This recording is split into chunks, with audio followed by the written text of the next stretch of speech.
Sous le choc des attentats, les Espagnols ont choisi le changement politique, un échec cuisant pour le Premier ministre sortant, José María Aznar, et une victoire surprise pour les socialistes. Leur chef de file, José Luis Rodríguez Zapatero, a pris d'emblée ses distances avec les États-Unis. Serge Kovacs.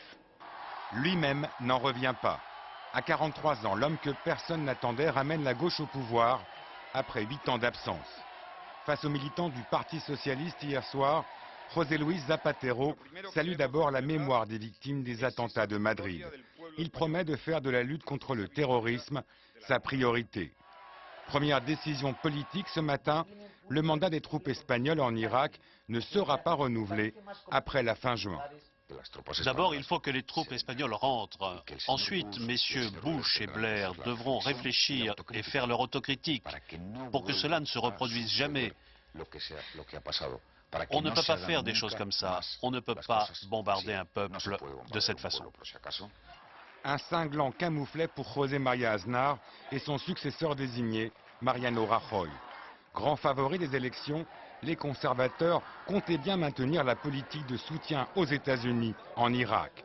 Aznar y avait envoyé 1300 soldats, décision contestée par l'écrasante majorité des Espagnols. José Luis Zapatero est l'un des premiers à avoir dit non à la guerre. Ce juriste de formation a été élevé dans le souvenir d'un grand-père républicain exécuté en 1936. Il adhère au Parti socialiste à 16 ans et devient 10 ans plus tard le plus jeune député espagnol. Plutôt réservé, cet homme de dialogue incarne aujourd'hui la rupture. Il est bien décidé à tourner le dos aux États-Unis et regarde de nouveau vers l'Europe.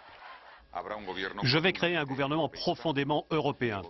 Notre première tâche sera, et je suis sûr que nous y parviendrons, d'essayer de renouer les magnifiques relations avec la France, l'Allemagne et tous les autres pays de l'Union européenne.